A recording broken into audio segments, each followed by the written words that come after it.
بسم اللہ الرحمن الرحیم الحمد للہ الذي جعلنا من المتمسكين بولایت علی والصلاة والسلام على اشرف الانبیاء والمرسلین خاتم النبیین رحمت للعالمین شفیع المذنبین سیدنا و مولانا ابی القاسم محمد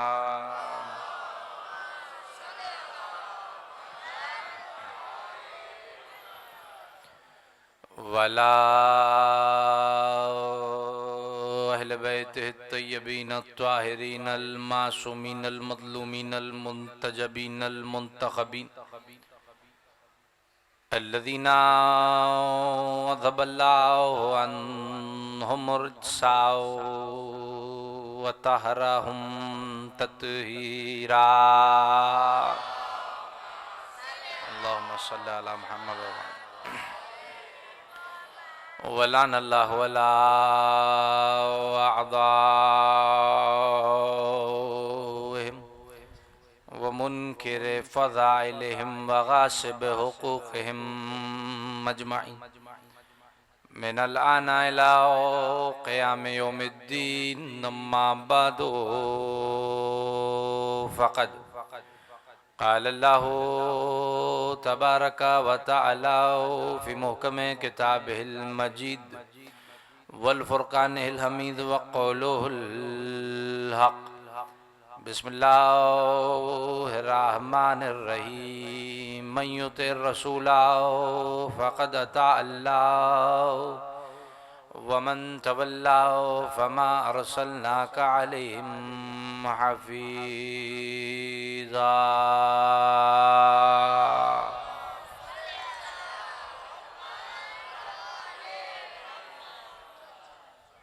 امام بارگاہ قمر بنی ہاشم میں منعقدہ اس عشرہ محرم الحرام کی یہ 7ویں مجلس اعزا جو آپ سامعین سماعت فرما رہے ہیں بعنوان اطاعت رسول اور دین حق، یہ سلسلہ، یہ عنوان، یہ موضوع آگے بڑھ رہا ہے اور قرآن مجید و فرقان حمید سے سورہ مبارکہ نساء کی آیت نمبر 80 ہمارے پیش نگاہ ہے۔ مسلسل اس آیت کا ترجمہ کیا جا رہا ہے۔ من یطع الرسول، جس شخص نے رسول کی اطاعت کی، فقد اطاع اللہ، بالکل ایسے ہے جیسے وہ اللہ کی اطاعت کر رہا ہے۔ رسول کی اطاعت ہی اللہ کی اطاعت ہے۔ ومن تولا، اور اے میرے حبیب اگر کوئی تمہاری پیروی سے منہ موڑے تو اے نبی ہم نے ایسے شخص کے اوپر تمہیں ذمہ دار نہیں بنایا، ہم تم سے بازگشت نہیں کریں گے کہ اس نے تمہاری پیروی کیوں نہیں، تم ذمہ دار نہیں ہو، وہ جانے، اس کا عمل جانے، مگر یہ طے ہے کہ جس نے تیری پیروی کی وہ اللہ کی پیروی کر رہا ہے، جس نے تیری اطاعت کی وہ اللہ کی اطاعت کر رہا ہے۔ مسلسل یہ ترجمہ آپ کے حوالے ہو رہا ہے۔ اور پھر یہ جملہ کہ اطاعت کی شرط محبت ہے، اور محبت ہمیشہ کمال سے ہوتی ہے، کمال سے ہوتی ہے۔ کمال اسے کہتے ہیں جس میں کوئی عیب نہیں ہوتا، جس میں کوئی کمی نہیں ہوتی ہے، اور محمد ہے مجسمہ کمال۔ ایسے تھوڑی اللہ نے بلا شرط و قید محمد کی اطاعت کو اپنی اطاعت کا، جیسے اللہ بے عیب ہے اس کا رسول بھی بے عیب ہے، بے عیب، ہر عیب سے پاک ہے، ہر نقص سے پاک ہے۔ سورہ مبارکہ صف کی 6 آیت ہے۔ اللہ نے جناب عیسیٰ کے جملے کو محفوظ کیا، اور اب آپ سوچئے کہ کتنا اہم پیغام ہوگا، کتنی بڑی ہدایت ہوگی کہ اللہ نے عیسیٰ کی بات کو بزبان مصطفیٰ قرآن کی آیت بنا دیا۔ کچھ تو ہوگا نا، کوئی پیغام تو ہوگا جو اللہ نے عیسیٰ کے جملے کو محفوظ کر کے قرآن کی آیت بنا دیا۔ سورہ صف کی 6 آیت، قرآن آواز دے رہا ہے، وَإِذْ قَالَ عِيسَى ابْنُ مَرْيَمَ۔ یاد کریں اے حبیب کہ جب عیسیٰ ابن مریم اپنی قوم سے خطاب کر رہے تھے اور فرما رہے تھے انی رسول اللہ علیکم، اے قوم والو میں تمہاری جانب اللہ کا بھیجا ہوا رسول ہوں، اور آیا ہوں 2 کاموں کے لیے، مصدقا لما بین یدی من التورات، ایک میں اس تورات کی تصدیق کرنے کے لیے آیا ہوں جو مجھ سے پہلے نازل ہوئی، یہ پہلا کام ہے۔ ایک میں اس تورات کی تصدیق کرنے کے لیے آیا ہوں جو مجھ سے پہلے نازل ہوئی، اور دوسرا کام کیا ہے، مبشرن برسول یاتی من بعد اسمہ احمد، اور دوسرا کام میں تمہیں اس رسول کی خوشخبری سنانے آیا ہوں جو میرے بعد آئے گا، نام اس کا احمد ہوگا۔ سلامت رہیے، آباد و شاد رہیے۔ یا اللہ،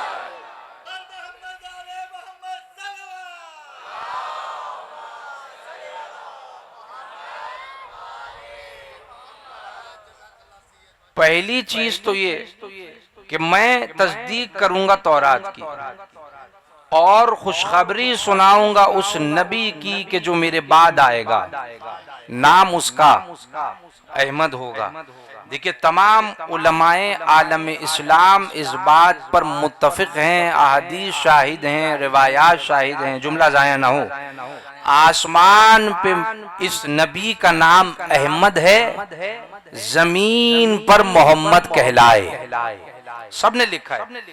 آسمان پہ اس نبی کا نام احمد، بلکہ اس سے بہتر جملہ کہوں، آسمان پہ نام احمد تھا، اللہ کا رکھا ہوا نام، آسمان پہ نام احمد تھا، جب زمین پر آئے تو کسی نے بدل کے محمد کر دیا۔ اللہ اکبر، یہ بہت بڑا جملہ تھا، اب جو سمجھ رہا ہے وہ تو بولے گا نا، کسی نے بدل کے محمد کر دیا۔ اچھا، اللہ ناراض نہیں ہوا کہ میں نے احمد رکھا تھا تم نے محمد کر دیا، اللہ ناراض نہیں ہوا، اللہ غضبناک نہیں ہوا۔ اس کی سب سے بڑی وجہ یہ ہے خود اللہ نے قرآن میں اس نبی کو 4 مرتبہ محمد کہہ کے بلایا ہے۔ کیا سن رہے ہیں میرے سامعین؟ اللہ کے راضی ہونے کی سب سے بڑی وجہ یہ ہے کہ قرآن میں 4 مرتبہ محمد کہہ کے بلایا۔ سورہ آل عمران کی آیت نمبر 144 ہے، اللہ آواز دیتا ہے وما محمد الا رسول، محمد کچھ نہیں مگر ہمارا رسول ہے ایک۔ پھر اللہ اسی طریقے سے سورہ مبارکہ فتح کی 29ویں آیت میں آواز دیتا ہے، اللہ آواز دیتا ہے محمد رسول اللہ، محمد ہمارا رسول ہے۔ اسی طریقے سے سورہ محمد کی آیت نمبر 2 میں اللہ کہتا ہے وَآمَنُوا بِمَا نُزِّلَ عَلَى محمد، اور یہ اس پر بھی ایمان لائے جو محمد پر نازل ہوا۔ اور اب پروردگار عالم سورہ احزاب کی آیت نمبر 40 میں، یہ 4تھی آیت، اللہ کہتا ہے مَا كَانَ مُحَمَّدٌ أَبَا أَحَدٍ مِّن رِّجَالِكُمْ، محمد تم مردوں میں سے کسی کے باپ نہیں ہے۔ 4 آیتیں پڑھی اللہ نے قرآن میں 4 مرتبہ، راضی ہونے کی اس سے بڑی کوئی دلیل نہیں ہو سکتی کہ اللہ کسی کے رکھے نام سے اتنا راضی ہو گیا کہ 4 مرتبہ قرآن میں اسی نام سے اس نبی کو یاد کیا. صرف قرآن میں یاد نہیں کیا بلکہ اللہ اس رکھے نام سے اتنا راضی ہوا کہ درود میں نام محمد رکھ دیا. کیا پڑھتے ہیں ہم درود؟ اللہم صلی علی احمد یا محمد؟ محمد. درود میں نام محمد رکھ دیا. حد تو یہ ہے کہ تشہد میں نام محمد رکھ دیا.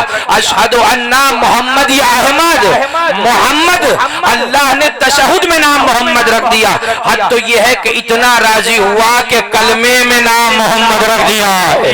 کلمے میں نام محمد رکھ دیا ہے. اب کوئی پوچھے یہ رکھا کس نے ہے تو تاریخی حقیقت آپ کے حوالے کر رہا ہوں. روایت کہتی ہے رکھا عبد المطلب نے، مگر تنہا نہیں رکھا، ابو طالب کی مشاورت سے رکھا ہے. جملہ آپ کے حوالے ہو رہا ہے، آپ کی مرضی جیسے چاہے سنے. رکھا عبد المطلب نے مگر تنہا نہیں، ابو طالب کی مشاورت سے رکھا. اور اللہ ان کے رکھے نام سے اتنا راضی ہوا 4 مرتبہ نام قرآن میں لیا ہے، نام تشہد میں رکھ دیا، نام درود میں رکھ دیا. حد تو یہ ہے اللہ نے ابو طالب کی مشاورت سے رکھے نام کو کلمے میں رکھ کے در حقیقت دنیا کو بتا دیا جس کے رکھے نام کو کلمہ بنا دوں اس کے کلمے میں شک نہیں کیا جاتا.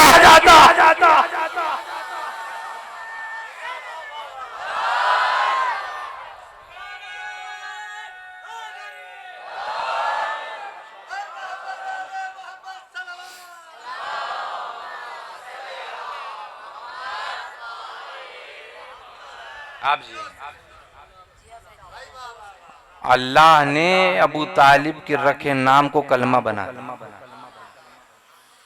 جناب عبد المطلب کی آغوش میں تھے نبی. ایک مرتبہ فرمایا، ایک طرف جناب ابو طالب کھڑے ہیں، ایک طرف کنیز موجود. فرمایا سمیتک محمد، ہاتھ میں نبی ہیں. کہا میں تیرا نام محمد رکھتا ہوں. کنیز نے پوچھا یہ کیسا نام ہے، آج سے پہلے سنا نہیں ہے. بھئی روایت نہیں کہتی مگر میرا دل کہتا ہے جناب عبد المطلب نے کہا ہوگا آج سے پہلے ایسا آیا بھی تو نہیں ہے. آج سے پہلے ایسا آیا بھی تو نہیں، آج سے پہلے یہ نام سنا نہیں ہے. کہا اس کا معنی کیا ہے؟ اب سنیے گا معنی کیا. جناب عبد المطلب فرماتے محمد اسے کہتے ہیں جو صرف لائق تعریف ہو. محمد اسے کہتے ہیں جو صرف لائق حمد ہو. محمد اسے کہتے ہیں جو صرف لائق ثنا ہو. اور عزیزو اگلا جملہ تو آپ بھی جوڑ سکتے ہیں، جو صرف لائق تعریف ہو وہی مجسمہ کمال ہوتا ہے. وہی مجسمہ کمال ہوتا ہے اور اسی کی اطاعت اللہ کی اطاعت ہوتی ہے. یاد رکھیے گا چند کمالات میں نے آپ کے سامنے پیش کیے. آج ایک اور کمال پیش کروں گا. دیکھیے آپ تاریخ نبوت کو دیکھیے. اللہ نے اپنے انبیاء کو بڑے بڑے امتحانات میں مبتلا کیا، بڑی بڑی آزمائش. ابراہیم کی آزمائش، جناب ایوب کی آزمائش، بڑی بڑی آزمائش ہے، بڑے بڑے امتحانات ہیں. لیکن آپ یہ غور فرمائیں کہ بڑی بڑی آزمائشوں میں مبتلا کیا مگر کبھی بھی کسی نبی کو کسی ایسے مرض میں مبتلا نہیں کیا کہ جس کے نتیجے میں اس نبی کی عقل مغلوب ہو جائے. یہ جملہ میں ایک وجہ سے کہہ رہا ہوں. اللہ نے جناب ایوب کو مرض میں مبتلا کیا تھا مگر اس مرض کا تعلق جسم سے تھا، دماغ سے نہیں. کیوں؟ نبی وہ ہوتا ہے کہ جس کی عقل کامل ہونی چاہیے، وہ عقل ایسی ہو جو کائنات کی کسی بھی چیز سے مغلوب نہ ہوتی ہو. یہ ضروری ہو، یہ ضروری ہے. کیونکہ اگر نبی کی عقل مغلوب ہو گئی تو دنیا کو ہدایت نہیں کر سکتا ہے. لہٰذا یہ تشیع کا عقیدہ ہے کہ کبھی بھی نبی کی عقل مغلوب نہیں ہوتی، کبھی بھی نبی کی عقل زائل نہیں ہوتی. یہ جملے میں اس لیے کہہ رہا ہوں کہ آج مجھے نبی کے کمال عقل پہ بات کرنی ہے. صاحب طاعت کا عقل کل ہونا ضروری ہے اس کی عقل کا کامل ہونا ضروری ہے، اور اتنی مضبوط عقل ہو کہ کائنات کی کوئی شے اس کی عقل کو مغلوب نہ کر سکے۔ تو اب کتنی مضبوط عقل ہے اور کتنی قوی عقل ہے میرے نبی کی، اللہ سورہ مبارکہ حج کی آیت نمبر 1 اور 2 میں آواز دیتا ہے۔ اللہ کہتا ہے یا ایھا الناس اتقوا ربکم انا زلزلۃ الساعۃ شیء عظیم، اے لوگو اللہ سے ڈرو، اللہ کا تقوی اختیار کرو، کیونکہ قیامت کا زلزلہ بڑا شدید ہے، بڑا شدید ہے۔ بھئی کتنا شدید ہے اللہ بتا رہا ہے یوم ترونھا تذہل کل مرضعۃ عما ارضعت، اتنا شدید زلزلہ ہے کہ دودھ پلانے والی مائیں دودھ پیتے بچوں کو پھینک کھڑی ہوں گی، پھینک کھڑی ہوں گی، بھلائیں گی نہیں، پھینک کھڑی ہوں گی، یعنی اتنا شدید زلزلہ اور ایسی ہیبت ہوگی۔ دیکھیں اس کائنات میں جو سب سے عظیم محبت کا رشتہ ہے، مخلوق کی بات کر رہا ہوں، وہ ماں کا اس کی اولاد سے جو عظیم رشتہ ہے، اللہ کہہ رہے زلزلے سے ختم ہو جائے گا، ختم ہو جائے گا۔ صرف اتنا ہی نہیں، وَتَضَعُ كُلُّ ذَاتِ حَمَلٍ حَمَلَهَا، جو حاملہ ہیں ان کے حمل ساقط ہو جائیں گے۔ اب سنیے اللہ کیا کہتا ہے، اے میرے حبیب وَتَرَى النَّاسَ سُكَارَى وَمَا هُمْ بِسُكَارَى وَلَكِنَّ عَذَابَ اللَّهِ شَدِيدٌ، اور میرے نبی تم دیکھو گے، ترجمے پہ توجہ فرمائیے گا، اے حبیب تم دیکھو گے کہ لوگ پاگلوں کی طرح دوڑ رہے ہوں گے، حالانکہ وہ پاگل ہوں گے نہیں، توجہ فرمائیے گا، لوگ پاگلوں کی طرح دوڑ رہے ہوں گے، عقل زائل ہو چکی ہوگی، مگر اے حبیب تم دیکھ رہے ہوگے، تم دیکھ رہے ہوگے، تم دیکھ رہے ہوگے، میں آسان کر رہا ہوں، اے نبی لوگ پاگلوں کی طرح دوڑ رہے ہوں گے، زلزلہ اتنا شدید ہوگا، ہیبت ایسی ہوگی، خوف ایسا ہوگا، سب کی عقل زائل ہو جائے گی، مگر تم مقام محمود پہ بیٹھے اس منظر کو دیکھ رہے ہوگے، یعنی اللہ بتا رہا ہے اے میرے حبیب سب کی عقل زائل ہوگی، تمہاری عقل زائل نہیں ہوگی۔ عزیزو مجھے سمجھ نہیں آتا، میں جملہ کہنے جا رہا ہوں، ارے جس نبی کی عقل کو قیامت کا زلزلہ زائل نہ کرے، اسے معمولی بخار سے ہذیان کیسے ہو۔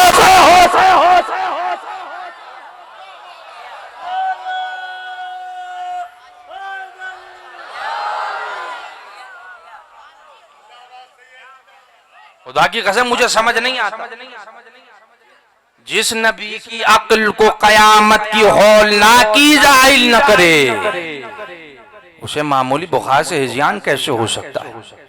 نبی کمال عقل کی منزل پہ ہے، اس نبی کی عقل کبھی مغلوب نہیں ہو سکتی۔ کتنی کامل عقل ہے میرے نبی کی، سورہ ذاریات کی 56ویں آیت ہے، اللہ کہتا ہے وَمَا خَلَقْتُ الْجِنَّ وَالْإِنسَ إِلَّا لِيَعْبُدُونَ، مشہور و معروف آیت ہے، اللہ کہتے ہیں ہم نے جنوں اور انسانوں کو بس اور بس اپنی عبادت کے لیے خلق کیا ہے، جن خلق ہوئے ہیں عبادت کے لیے، انسان خلق ہوئے ہیں عبادت کے لیے۔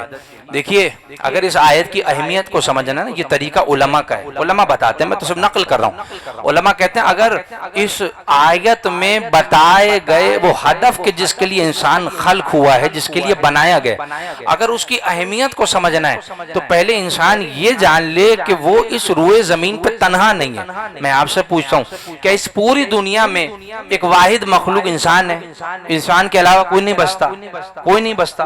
آپ کہیں گے نہیں، انسان کے علاوہ اربوں خربوں اقسام کی مخلوقات موجود ہیں، اربوں خربوں، میں نے نہایت احتیاط سے جملہ کہا، میں نے یہ نہیں کہا اربوں خربوں مخلوقات، میں نے کہا اربوں خربوں اقسام کی مخلوقات۔ اب فیصلہ آپ کیجئے جن کی اقسام اربوں میں ہے ان کی تعداد کتنی ہوگی؟ بے شمار مخلوقات ہیں، اور صاحبان معرفت میرے سامنے بیٹھے، آپ جانتے ہیں کہ سائنسدان ایک فہرست تیار کرتے ہیں کہ جس فہرست میں لکھا جاتا ہے کہ آج کون سی مخلوق دریافت ہوئی، آج کون سی مخلوق دریافت ہوئی، یہ جو فہرست ہے یہ مسلسل بڑھ رہی ہے، روز مرہ کی بنیاد پہ نئی نئی مخلوقات نکل آتی ہیں، اتنی مخلوقات، میں سمجھانا چاہتا ہوں انسان تنہا، بے شمار مخلوقات ہیں، یہ جو اسپیشیز کی فہرست ہے، یہ جو مخلوقات کی قسموں کی فہرست ہے، یہ بڑھ رہی ہے روز نئی نئی مخلوقات دریافت ہو جاتی ہیں۔ کچھ مخلوقات وہ ہیں جو ہوا میں پرواز کرنے والی ہیں جنہیں پرندے کہا جاتا ہے، کچھ وہ ہیں جو زمینوں پر چلنے والے ہیں جنہیں چوپائے کہا جاتا ہے، کچھ وہ ہیں جو دریاؤں اور سمندروں کی گہرائی میں موجود ہیں جنہیں آبی مخلوقات کہا جاتا ہے۔ اور یہ تحقیق بھی سن لیجئے، سائنس کی یہ حالیہ تحقیق ہے، وہ کہتی ہے انسان نے آبی مخلوقات کا فقط 5% حصہ دریافت کیا ہے۔ 5%۔ اتنی ترقی کے بعد آج جو کچھ دریافت کیا وہ کتنا ہے؟ 5% ہے۔ سائنس کہتی ہے ابھی 95% وہ ہے جو ابھی دریافت ہونا باقی ہے۔ توجہ فرمائیے گا اور اس جملے کو محفوظ رکھیے گا کیونکہ یہ جملہ کام آئے گا اگر اس آیت کی اہمیت کو سمجھنا ہے۔ انسان نے آبی مخلوقات کا فقط 5% حصہ دریافت کیا ہے۔ 95% وہ ہے جو ابھی دریافت ہی نہیں ہوا، ہمیں پتہ ہی نہیں، ہم نے ان مخلوقات کو دیکھا ہی نہیں۔ اچھا یہ جتنی مخلوقات ہیں یہ افضل ہے یا انسان افضل ہے؟ آپ کہیں گے انسان افضل ہے۔ اللہ نے جانوروں کے لیے نہیں کہا، انسان کے لیے کہا لقد کرمنا بنی آدم وحملناہم فی البر والبحر ورزقناہم من الطیبات۔ سورہ بنی اسرائیل کی آیت نمبر 70 ہے۔ اللہ کہتا ہے اے بنی آدم ہم نے تم پہ نہایت کرم کیا ہے، ہم نے تمہیں زمین سمندر پہ سواریاں دی ہیں، ہم نے تمہیں پاکیزہ رزق دیا ہے اور ہم نے تمہیں اپنی تمام مخلوقات پہ فضیلت عطا کی ہے۔ اتنی مخلوقات ہیں مگر ان تمام مخلوقات میں جو افضل ہے وہ کون ہے؟ انسان ہے۔ جو اشرف ہے وہ انسان ہے۔ میں سوال کروں پالنے والے، جب ساری عزتیں انسان کے لیے، سارا شرف انسان کے لیے، یہ جو ارب و اقسام کی مخلوقات بنائی، پرندے چوپائے آبی مخلوقات، یہ بے وجہ ہے؟ یہ ایسا ہی بنا ہے؟ نہیں، اللہ نے آواز دی هو الذی خلق لکم ما فی الارض جميعا، سورہ بقرہ کی آیت نمبر 28 ہے۔ اے انسانوں ہم نے کچھ بھی بیکار نہیں بنایا، زمین و آسمان کے درمیان جو کچھ بنایا وہ تمہارے لیے بنایا ہے۔ بیدار ہو کے سنیے گا، جو کچھ بنایا وہ تمہارے لیے بنایا۔ اسی طریقے سے چھٹے امام فرماتے ہیں یاد رکھو یہ جو دنیا ہے نا یہ محفوظ گھر ہے، یہ محفوظ گھر ہے اور اس میں اللہ نے جو کچھ بنایا ہے وہ انسان کے لیے بنایا ہے، انسان کی ضرورتوں کو پورا کرنے کے لیے بنایا ہے، انسان کے فائدے کے لیے بنایا ہے۔ یعنی قرآن کہہ رہا ہے جو کچھ ہے انسان کے علاوہ وہ انسان کے لیے ہے۔ توجہ فرما رہے کہ نہیں؟ تو میں جملے حوالے کروں، میرے ساتھ رہیے گا۔ انسان کے علاوہ جو کچھ ہے وہ انسان کے لیے ہے۔ امام فرما رہے ہیں جو کچھ بنایا تمہارے فائدے کے لیے بنایا۔ میں کہوں سائنس تو کہہ رہی ہے 95% تو وہ ہے جنہیں دریافت ہی نہیں کیا، تو اس سے میرا فائدہ کیسا؟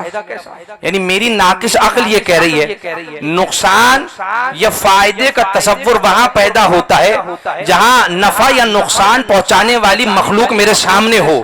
سامنے ہوگی تو نقصان پہنچائے گی، سامنے ہوگی تو نفع پہنچائے گی۔ سائنس تو کہہ رہی ہے 95% وہ مخلوقات ہیں جنہیں ہم نے دریافت ہی نہیں کیا۔ تو بھائی جسے دریافت ہی نہیں کیا وہ مجھے کیسے فائدہ پہنچا سکتی ہے، وہ مجھے کیسے نفع پہنچا سکتی ہے؟ مگر قرآن نے بلکہ کہا تمہیں مخلوق نظر آئے نہ آئے فائدہ پہنچا رہی ہے، ذرا سمجھدار ہوئیے گا۔ امام نے کہہ دیا تم اسے دیکھ رہے ہو یا نہ دیکھ رہے ہو وہ تمہیں فائدہ پہنچا رہی ہے۔ یعنی مجھے کہنے دیجئے قرآن نے بتا دیا، معصوم نے بتا دیا، ضروری نہیں جو آنکھوں سے دکھائی دے وہی تمہیں فائدہ پہنچائے، کبھی کبھی کوئی خیر میں رہ کے بھی فائدہ پہنچا رہا ہے۔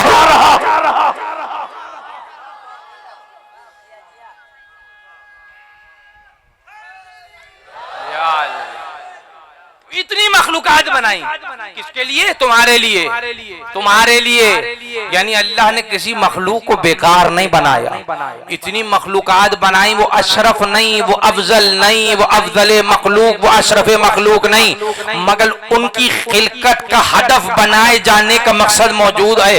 تو سوچئے جو انسان اشرف مخلوق ہے، جو انسان سب سے عزت والا ہے، اس کی خلقت کا ہدف کتنا بڑا ہوگا۔ اور یقیناً جتنا اشرف انسان، جتنا افضل انسان، اتنا ہی بڑا اس کی خلقت کا مقصد ہے۔ یہی تو آیت پڑھی اے جنوں اور انسانوں ہم نے تمہیں اپنی عبادت کے لیے بنایا ہے۔ یعنی مجھے کہنے دیجئے اب تک جو کچھ کہا اس کا نتیجہ یہ ہے اے انسانوں تمہارے علاوہ جو کچھ بنایا وہ تمہارے لیے بنایا، مگر تمہیں میں نے اپنی عبادت کے لیے بنایا، تمہیں میں نے اپنے لیے بنایا ہے، تمہیں میں نے اپنی بندگی کے لیے بنایا ہے، تم میرے لیے بنائے گئے، میرے سجدے کے لیے بنائے گئے، تم میری عبادت کے لیے بنائے گئے ہو۔ علماء تفسیر سورہ زاریات کی 56ویں آیت کے متعلق کہتے ہیں، وہ کہتے ہیں اگر قرآن مجید میں عبادت کی اہمیت، اس کے وجوب، اس کے لزوم کو سمجھانے کے لیے اس ایک آیت کے علاوہ کوئی اور آیت نہ بھی ہوتی، یہ مفروضہ ہے، توجہ سے سنیے گا، یعنی اگر قرآن میں کوئی اور آیت نہ بھی ہوتی، نہیں ہوتی اقیم الصلاۃ، نہیں ہوتی آتوا الزکات، نہیں ہوتی للہ علی الناس حج البیت، نہیں ہوتی کتب علیکم الصیام، نہیں ہوتی واعبد ربک حتی یاتیک الیقین، یہ آیتیں نہ بھی ہوتی، وہ کہتے ہیں یہ ایک آیت کافی تھی عبادت کی اہمیت کو سمجھنے کے لیے۔ وہ کہتے ہیں آیت کا مزاج دیکھیے، اللہ نے چوائس نہیں دی کہ انسانوں ہم نے تمہیں عبادت کے لیے بھی بنایا ہے، یعنی اللہ یہ کہہ رہا ہے اے انسان جہاں تم دنیا میں ہزاروں کام کر رہے ہو، کھا رہے ہو، کما رہے ہو، نوکری کر رہے ہو، کھیتی باڑی کر رہے ہو، دوست رشتہ داروں سے ملاقات کر رہے ہو، اولاد کی پرورش کر رہے ہو، ماں باپ کی خدمت کر رہے ہو، جہاں اتنے کام کر رہے ہو وہاں ایک عبادت بھی کر لو۔ اللہ نے چوائس نہیں رکھی، اللہ نے یہ نہیں کہا میں نے تمہیں عبادت کے لیے بھی بنایا، اللہ کہہ رہا انسان ہم نے تمہیں بنایا ہی عبادت کے لیے ہے۔ اس فرق کو سمجھیے گا، عبادت کے لیے بھی نہیں، عبادت ہی کے لیے، یعنی بھی اور ہی کے فرق کو سمجھیے گا، عبادت کے لیے بھی نہیں، صرف عبادت کے لیے، صرف عبادت کے لیے۔ ترجمہ محفوظ ہو گیا؟ اچھا اب آپ مجھے بتائیے، آیت کا ترجمہ آپ کے پیش نگاہ ہے، نبی کے کمال عقل پہ بات ہو رہی ہے، توجہ فرمائیے گا، آیت کا ترجمہ آپ نے محفوظ کر لیا، صرف عبادت، صرف خدا کے سجدے کے لیے، صرف خدا کی نماز کے لیے، صرف یہی کام ہے انسان کا، بس اس کے علاوہ کوئی کام نہیں ہے۔ مجھے بتائیے آپ کے گھروں میں جب کسی بچے کی ولادت ہوتی ہے تو کیا اسے ولادت کے بعد سجدہ کرایا جاتا ہے؟ سجدہ، بچہ پیدا ہوا اسے نہیں پتا، وہ نہیں جانتا سجدہ کسے کہتے ہیں، سجدے کی حقیقت کیا ہے، ہم زبردستی سجدہ کرائیں اسے، کرایا جاتا ہے؟ نہیں کرایا جاتا۔ اچھا اذان اقامت ہمارا فعل ہے، توجہ فرمائیے گا، یعنی میں یہ کہنا چاہتا ہوں کہ ہم کسی عمل پر بچے کو مجبور کریں، اذان اقامت میرا فعل ہے، میں بچے کے کان میں اذان دے رہا ہوں، میں بچے کے کان میں اقامت دے رہا ہوں، میں کہنا یہ چاہتا ہوں کہ میں بچے کو مجبور کروں، توجہ فرما رہے ہیں، میں مجبور کروں کہ تم سجدہ کرو، بچے کو نہیں پتا سجدہ کیا ہے، سجدے کی حقیقت کیا ہے، میں اسے مجبور کروں کہ نماز پڑھو، میں اسے مجبور کروں کہ اگر مثلا بچہ حج کے موسم میں آ گیا تو اٹھا کے حج پہ لے جاؤ، کیسا ہوتا ہے؟ نہیں ہوتا نا۔ میں کہوں پالنے والے جب تو نے قرآن میں کہہ دیا میں نے بنایا ہی عبادت کے لیے، تو یہ حکم بھی دے دے جب تمہارے گھر میں کسی بچے کی ولادت ہو اسے سجدہ کراؤ، زبردستی ہی صحیح سجدہ کراؤ، اسے سمجھ آئے نہ آئے سجدہ کراؤ، کیوں؟ میں نے بنایا ہی عبادت کے لیے ہے۔ کیا سن رہے ہیں میرے سامعین؟ پالنے والے حکم دے دے جب تمہارے گھر کوئی بچہ آئے اسے روزہ رکھاؤ، اسے نہیں پتا روزے کی نیت کیا ہے، اسے نہیں پتا مبتلات روزہ کیا ہے، مگر زبردستی روزہ رکھاؤ کیونکہ میں نے بنایا ہی عبادت کے لیے ہے۔ جب تمہارے گھر کوئی بچہ آئے اسے اٹھا کے حج پہ لے جاؤ، اسے نہیں پتا احرام کسے کہتے ہیں، اسے نہیں پتا بیت اللہ کا طواف کسے کہتے ہیں، مگر زبردستی اسے حج پہ لے جاؤ، اسے طواف کرواؤ کیونکہ میں نے بنایا ہی عبادت کے لیے ہے۔ بعید نہیں اللہ کی آواز آئے گی، بے شک میں نے عبادتوں کا تقاضا کیا ہے مگر ان عبادتوں کا تقاضا نہیں کیا جو معرفت کے بغیر کی جائیں، بلکہ ان عبادتوں کا تقاضا کیا جو معرفت کے ساتھ کی جا رہی ہے۔ توجہ فرمائیے گا، میں نے بغیر معرفت کی گئی عبادتوں کا تقاضا نہیں کیا، میں نے ان عبادتوں کا تقاضا کیا جو معرفت کے ساتھ ہوں، معرفت کے ساتھ ہوں۔ اب سمجھ آیا شریعت نے وجوب عبادت کے لیے بلوغت کی شرط کیوں لگائی ہے؟ آج یہ فلسفہ بھی سمجھ لیجئے، دیکھیں شریعت کا کوئی حکم بغیر حکمت نہیں ہوتا، شریعت نے بلوغت کی شرط لگائی ہی اس لیے کہ جب ایک بچہ بالغ ہوتا ہے اس کی معرفت کے سفر کا آغاز ہو جاتا ہے، جب بالغ ہو کے نماز پڑھتا ہے تو جانتا ہے کسے سجدہ کر رہا ہے، جب بالغ ہو کے روزہ رکھتا ہے تو جانتا ہے کس کے لیے بھوک و پیاس کو برداشت کر رہا ہے، جب بالغ ہونے کے بعد بیت اللہ کا طواف کرتا ہے، حج کرتا ہے تو جانتا ہے کس کے لیے سفر کی صحبتوں کو برداشت کر رہا ہے، کس عظیم ذات کے بیت کا طواف کر رہا ہے، جب بالغ ہونے کے بعد زکات نکالتا ہے تو جانتا ہے کس کی راہ میں خرچ کر رہا ہے۔ اسی لیے شریعت نے بلوغت کی قید لگائی، بچہ بالغ ہوگا تو نماز واجب ہوگی، بچہ بالغ ہوگا تو روزہ واجب ہوگا، بچہ بالغ ہوگا تو حج واجب ہوگا۔ اور عزیزو، میں نبی کے کمال عقل پہ کچھ کہنے جا رہا ہوں، ارے یہی تو فرق ہے ہم میں اور 14 میں، ذرا سا بیدار ہوئیے گا، ارے یہی تو فرق ہے ہم میں اور آل محمد میں۔ ارے ہماری نماز، ہمارا سجدہ بلوغت کا محتاج ہے، بالغ ہوں گے تو نماز پڑھیں گے، بالغ ہوں گے تو سجدہ کریں گے، اور آل محمد ہے جو دنیا میں آتے ہی خدا کو سجدہ کر دے۔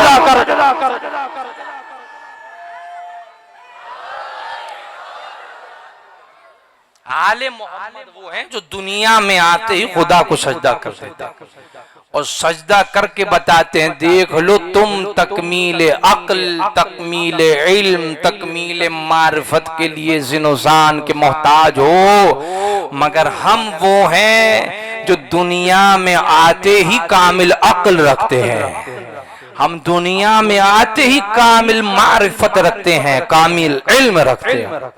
یہ ہے اہل بیت، یہ ہے اہل بیت۔ تو یہ وہ ہستیاں ہیں جو کمال عقل کی منزل پہ۔ دیکھیں، میں نے اسی سلسلہ مجالس میں، کسی مجلس میں، مجھے اچھی طرح یاد ہے، کسی کو یاد ہو یا نہ یاد ہو، میں نے مولا متقیان کی ایک روایت پڑھی تھی، اور مولا سے کسی نے پوچھا تھا، مولا یہ بتائیے کہ انسان افضل ہے یا ملائکہ افضل ہے؟ مولا کی یہ روایت پڑھی تھی، مولا نے کہا 3 چیزیں ہیں، حیوان، فرشتے، انسان۔ کیا فرمایا تھا؟ حیوان وہ ہیں جن کے پاس صرف شہوت، صرف خواہش ہے، عقل۔ اس وقت میں نے عربی متن پڑھا تھا، آج عربی متن نہیں پڑھوں گا، یقیناً آپ کے ذہن میں ہے۔ حیوان کے پاس صرف خواہش ہے، عقل، ملائکہ کے پاس صرف عقل ہے، خواہش، انسان کے پاس سلامت رہیے دونوں ہے، خواہش بھی ہے، عقل بھی ہے۔ پھر مولا نے نتیجہ کیا سنایا تھا؟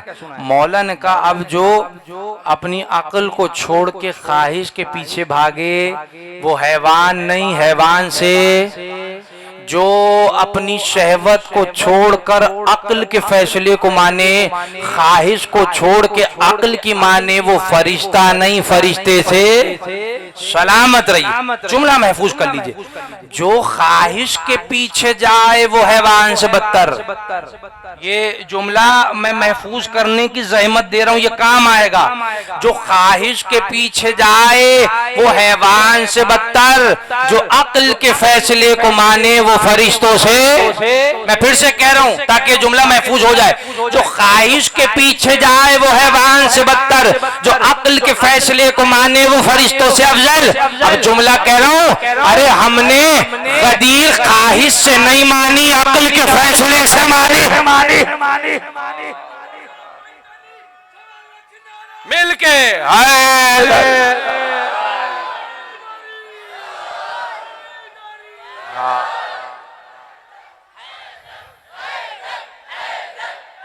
مولا سلامت رکھ، مل کے سلامات بھیجیے بآواز بلند۔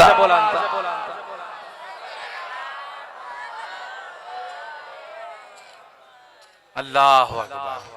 ہم نے علی کی اس ولایت کو خواہش سے نہیں مانا، عقل کے فیصلے سے مانا ہے۔ جب ہم نے دیکھا کہ قرآن میں اتنی آیتیں ہیں، کہیں اللہ کہتا ہے انی جاعل فی الارض خلیفہ، آدم کو خلیفہ میں نے بنایا، کبھی کہتا ہے داؤد ان جعلنک خلیفۃ فی الارض، داؤد تمہیں خلیفہ میں نے بنایا۔ اس میں نے کو سمجھیے گا، آدم کو خلیفہ میں نے بنایا، داؤد کو خلیفہ میں نے بنایا، اے ابراہیم انی جاعلک للناس اماما، تمہیں بھی امام میں نے بنایا۔ کبھی اللہ اللہ فرماتا ہے لقد اخترناہم علی علم علی العالمین، جتنے نبی چنے ہیں ہم نے علم کی بنیاد پہ چنے ہیں۔ کبھی اللہ کہتا ہے وعد اللہ الذین آمنوا منکم وعملوا الصالحات لیستخلفنہم فی الارض، اللہ کہتا ہے وعدہ ہے جو ایمان والے ہیں انہیں میں خلافت عطا کروں گا۔ میرے عزیزو غدیر خواہش سے نہیں مانی، عقل کے فیصلے سے مانی ہے۔ جب ہم نے اتنی آیتوں کو دیکھا تو ہماری عقل ماننے پہ مجبور ہو گئی کہ اب جو بھی محمد کا نائب ہوگا اسے اللہ بنائے گا، امت کا اجماع نہیں بنائے گا۔ یہ عقل کا فیصلہ ہے، یہ عقل کا فیصلہ ہے۔ ہم نے علی کو مولا اپنی خواہش سے نہیں مانا، ہماری عقل نے مجبور کر دیا علی کو بلا فصل مانا جائے، ہماری عقل نے ہمیں مجبور کر دیا کہ غدیر کو مانا جائے۔ اللہ اکبر۔ اور یہی وجہ ہے کہ اللہ قرآن میں کہہ رہا ہے بلغ ما انزل الیک من ربک، اے میرے نبی پہنچا دو وہ جو تمہاری خواہش نہیں بلکہ تمہارے رب کی طرف سے آیا ہے۔ یاد رکھیے غدیر میں ولایت کا اعلان نبی کی خواہش نہیں تھی، اللہ کا حکم تھا، وہ پہنچا دو جو تمہارے رب کی طرف سے آیا ہے۔ یہ نبی کی خواہش نہیں تھی، یہ نبی کی خواہش نہیں تھی، یہ اللہ کا حکم تھا۔ یہی وجہ جب اعلان ولایت کے بعد خیمے میں بیٹھے ہوئے تھے، نعمان فہری نے آ کے کہا، سنا ہے نا سب نے نام نعمان فہری کا، آ کے کہنے لگا کہ اے محمد مصطفیٰ، آپ نے کہا اللہ کو مانو، ہم نے مان لیا، آپ نے کہا قرآن کو مانو، ہم نے قرآن کو مان لیا، آپ کی نبوت کا اقرار کر لیا، آپ کے کہنے پہ ہم نے فرشتوں کو مان لیا، آپ کے کہنے پہ ہم نے جنت جہنم سب کچھ مان لیا۔ یہ علی کی ولایت کو دین میں شامل کرنے کی کیا ضرورت ہے؟ آپ کے کہنے پہ اتنا کچھ مانا، ایک ہمارے بھی مان لیتے، توجہ نہیں فرما رہے، آپ کے کہنے پہ اتنا کچھ مانا ایک ہماری بھی مان لیتے۔ نبی نے فرمایا یہ میں نے اپنی مرضی سے نہیں کیا، میں نے خدا کے حکم سے کیا ہے۔ جیسے نبی نے کہا نا یہ کام میں نے خدا کے حکم سے کیا ہے، من کنت مولا، میں نے اپنی مرضی سے نہیں کیا ہے بلکہ میں نے یہ کام خدا کے حکم سے کیا ہے۔ جیسے ہی سنا خدا کا حکم ہے، روایت کہتی ہے خیمے سے یہ کہتا ہوا باہر نکلا اگر یہ واقعتاً خدا کا فیصلہ ہے تو ابھی مجھ پہ عذاب نازل ہو جائے۔ روایت کہتی ہے خیمے سے باہر نکلا تھا، آسمان سے پتھر آیا چیرتا ہوا نکل گیا، وہی ہلاک ہو گیا۔ نبی کی نگاہوں کے سامنے عذاب کا نشانہ بن گیا، توجہ فرما رہے، نبی کی نگاہوں کے سامنے عذاب کا نشانہ بن گیا۔ اب سنیے قرآن کی آیت، سورہ انفال کی 33ویں آیت ہے، اللہ کہتا ہے ما کان اللہ لیعذبہم وانت فیہم، اے محمد میں انہیں عذاب نہیں دوں گا کیونکہ ان کے درمیان تم موجود ہو، میں انہیں عذاب نہیں دوں گا کیونکہ ان کے درمیان تم موجود ہو۔ سورہ انفال کی 33ویں آیت ہے، جا کے آپ تصدیق کر لیجئے گا۔ آیت کا پس منظر یہ ہے کہ مکے کے کافروں نے یہ کہا کہ اے محمد اگر تمہارا اللہ واقعی حق ہے نا تو پھر اپنے اللہ سے کہو کہ اسی وقت ہمیں عذاب کا نشانہ بنا دے، ابھی پتہ چل جائے گا حق کیا ہے باطل کیا ہے۔ اگر تمہارا اللہ حق ہے تو کہو کہ ابھی عذاب کا نشانہ بنائے، ابھی پتہ چل جائے گا حق کیا ہے۔ اللہ نے اس وقت یہ آیت نازل کی ما کان اللہ لیعذبہم، اے نبی ہم انہیں عذاب نہیں دیں گے کیونکہ ان کے درمیان تم موجود ہو، تم موجود ہو۔ اور سب سے بڑی بات اللہ ہے غنی، سمجھیے گا غنی اسے کہتے ہیں جو مخلوق سے بے نیاز ہوتا ہے۔ اللہ اس بات کا محتاج نہیں کہ میں اس کی توحید کی گواہی دوں، اسے مانوں، اسے سجدہ کروں، پوری دنیا اسے مانے تب بھی اسے فرق نہیں پڑتا، پوری دنیا مل کے اس کا انکار کر دے تب بھی اسے فرق، یہی تو قرآن کہہ رہا ہے، یہی قرآن کہہ رہا ہے۔ سورہ ابراہیم کی آیت نمبر 8 ہے، اللہ نے موسیٰ کے جملے محفوظ کیے، جناب موسیٰ اپنی قوم سے کریں قَالَ إِن تَكْفُرُوا أَنْتُمْ وَمَنْ فِي الْأَرْضِ جَمِيعًا، اے میری قوم والو تم یا روئے زمین پہ موجود ہر شخص بھی خدا کا انکار کر دے ان اللہ غنی حمید، تو اللہ تم سب سے بے نیاز ہے، وہ اس بات کا محتاج نہیں کہ تم اس کی توحید کی گواہی دو، تم مانو نہ مانو اسے فرق نہیں پڑتا۔ تو وہاں انہوں نے توحید کا انکار کیا، اللہ نے کہا تم ہو میں عذاب نازل نہیں کروں گا، لیکن وہی نبی غدیر میں موجود ہے، نگاہوں کے سامنے نعمان فہری کو عذاب کا نشانہ بنا دیا گیا۔ فرق سمجھیے گا، وہاں انکار توحید تھا، یہاں انکار ولایت ہو رہا ہے۔ جملہ کہہ دوں، اللہ غنی، کوئی اس کا انکار کرے اسے فرق نہیں پڑتا، مگر وہ علی کی ولایت کا انکار برداشت نہیں کرتا۔ اللہ نے نعمان فہری کو عذاب کا نشانہ بنا کے بتا دیا، میں اپنے دشمن کو چھوڑ سکتا ہوں، علی کے دشمن کو نہیں چھوڑ۔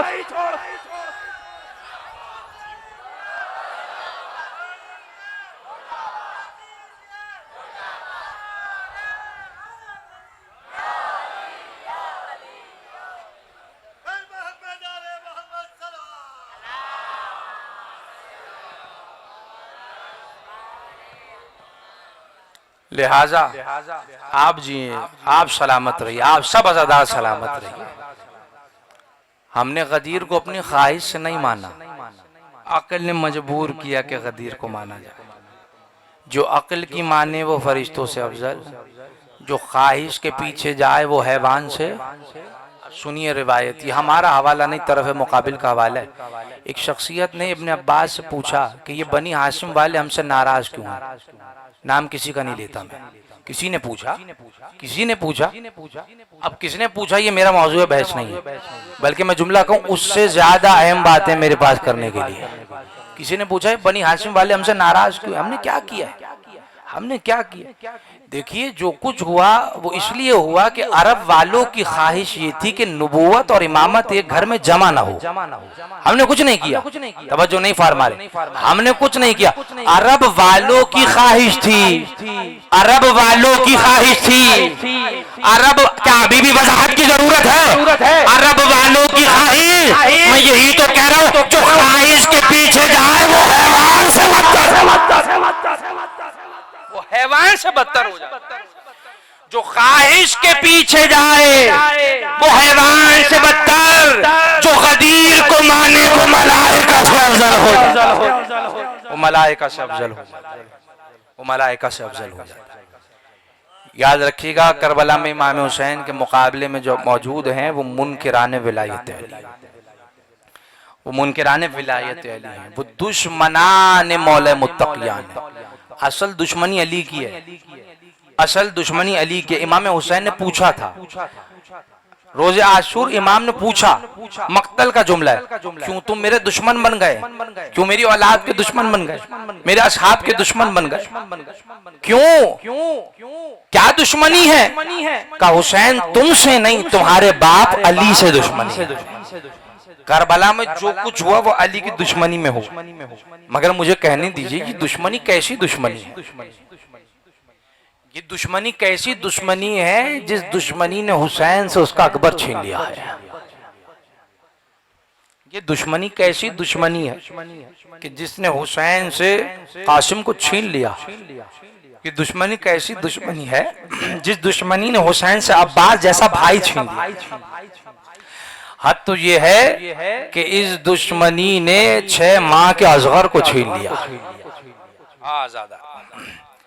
6 ماہ کے اصغر کو چھین لیا علی کی دشمنی۔ شب عاشور ہر ماں اپنے بچے کو تیار کر رہی ہے، جناب زینب اون و محمد کو آمادہ کر رہی ہے، اے اون و محمد تیار رہنا، کل تمہیں ماموں پہ قربان ہو جانا۔ ہر ماں، میں نے کل عرض کیا تھا نا، کربلا کی مستورات کا جذبہ بے مثال ہے۔ اے اون و محمد کل تمہیں اپنے ماموں پہ قربان ہو رہا ہے۔ کسی خیمے میں جناب فروہ قاسم کو تیار کر رہی ہے، اے قاسم کل تمہیں اپنے چچا پہ قربان ہونا۔ امام حسین جناب رباب کے خیمے کے باہر سے گزرے، جناب رباب کے رونے کی آواز آ رہی تھی۔ امام حسین تڑپ کے خیمے میں داخل ہوئے، کہا اصغر خیریت سے تو ہے نا؟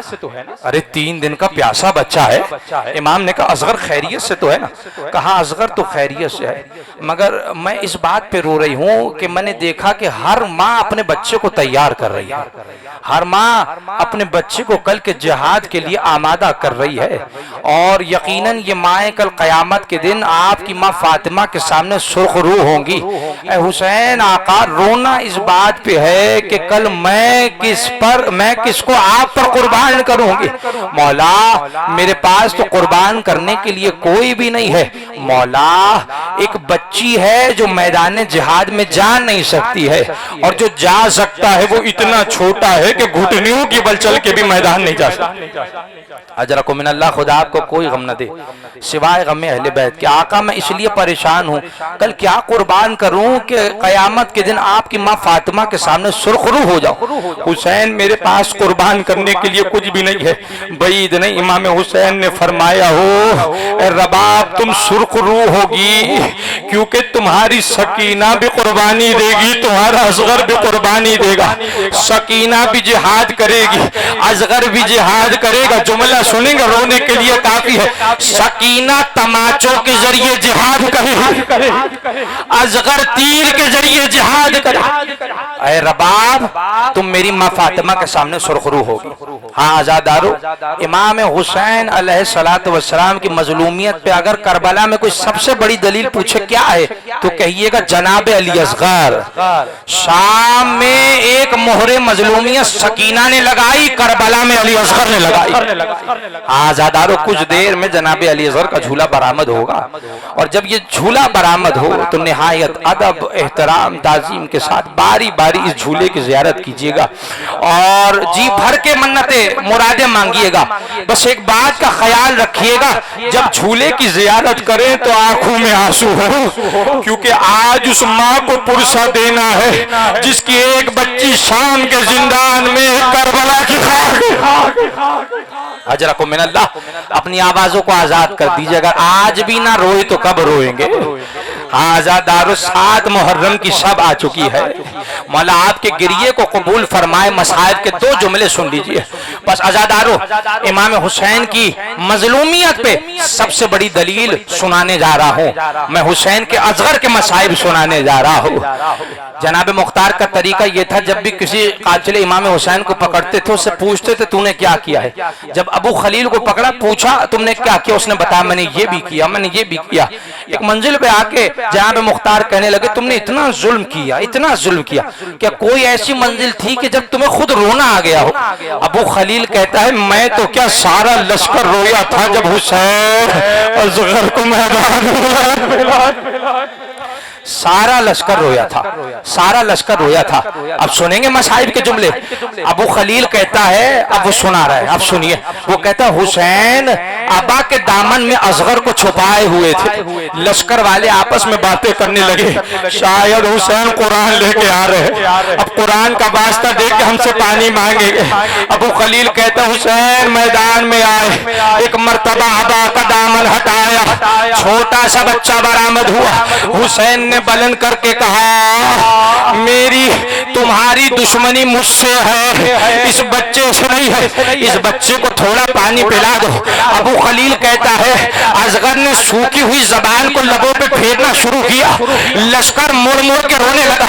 عمر سعد کو خوف ہوا کہیں بغاوت نہ ہو جائے، ایک مرتبہ حرملہ کو پکار کے کہتا ہے اختم کلام الحسین، اے حرملہ حسین کے کلام کو ختم کر دے۔ حرملہ نے تیر کمان میں لگایا ہے، چلانا چاہتا تھا تیر گر گیا، دوسری مرتبہ لگایا چلانا چاہتا تھا گر گیا، جب تیسری مرتبہ تیر گرا عمر سعد کہتا ہے حرملہ اگر کوئی مجھ سے پوچھتا اس پورے لشکر میں سب سے زیادہ پتھر دل کون ہے میں تیرا نام لیتا۔ اے حرملہ ایک چھوٹا سا بچہ مارا نہیں جاتا، اور حرملہ کہتا ہے میں مارنا چاہتا ہوں مگر ایک برقع پوش بیوی میرے سامنے آ جاتی ہے، اے حرملہ میرے حسین کے بچے ایک برقع پوش بیوی آتی ہے، مجھ سے کہتی ہے میرے حسین کے بچوں کو نہ مار، بس ایک مرتبہ تیر چلا ہے، آپ نے سنا ہے نا، تیر کا منہ بڑا تھا، اصغر کا گلا چھوٹا تھا، صبح منون کنیلاؤن، اصغر کا گلا چھڑا نہیں، اصغر زبا اجرکم من اللہ، خدا آپ کے گریے کو قبول فرمائے۔ ایک ہاتھ میں اصغر کا لاشا، ایک ہاتھ میں اصغر کا خون، حسین نے چہرے پہ ملا، کہ پالنے والے گواہ رہنا، میں نے اصغر کی قربان کر دی۔ ہاں آزادارو، حسین نے کربلا میں کئی لاشیں اٹھائے، مگر جانتے سب سے مشکل ہے اصغر کا لاشا اٹھانا۔ علماء کہتے ہیں یہ دکھنے میں چھوٹا ہے مگر سب سے مشکل ہے اصغر کا لاشا اٹھانا۔ یہی وجہ ہے جب اصغر کے لاشے کو سینے سے لگا کے خیموں کا رخ کیا، 7 مرتبہ آگے بڑھے، انا للہ وَإِنَّا إِلَيْهِ رَاجِعُونَ، 7 مرتبہ پیچھے ہٹے ہیں۔ ہاں آزادارو، حسین سوچ رہے ہیں،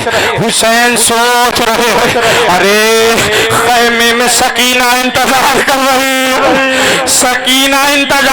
رہی ہے، مادر اصغر کو انتظار کر رہی ہے۔ بس ایک مرتبہ حسین خیمے میں داخل ہوئے، سامنے سکینہ کھڑی تھی، کہا بابا، خدا کی قسم جملہ رونے کے لیے کافی ہے، بابا بھائی کو پانی مل گیا۔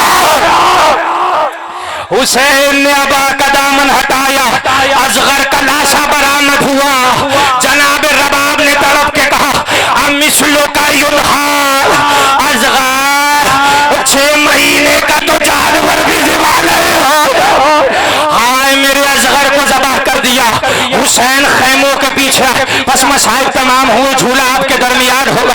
ہاں آزادارو، حسین خیموں کے پیچھے آئے، ایک مرتبہ حسین نے اپنی تلوار سے ایک چھوٹی سی قبر بنائی، اصغر کا چھوٹا سا لاشا اس چھوٹی سی قبر میں رکھا۔ ہاں آزادارو، یہ کوئی سمجھے نہ سمجھے، اولاد والا ضرور سمجھے گا، اپنے ہاتھوں سے چھوٹا سا لاشا چھوٹی سی قبر میں رکھا۔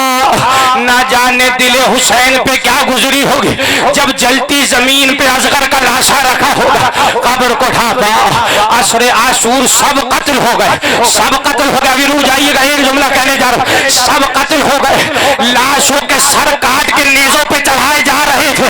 ایک مرتبہ شمر نے کہا وہ بچے کا لاشا نظر نہیں آتا جسے حسین نے بلند کیا تھا، ایک مرتبہ نیزہ زمین پہ مارا، اصغر کا لاشا ماں نے پکارا، تو جو جھولو خالی اصغر پہ جھولا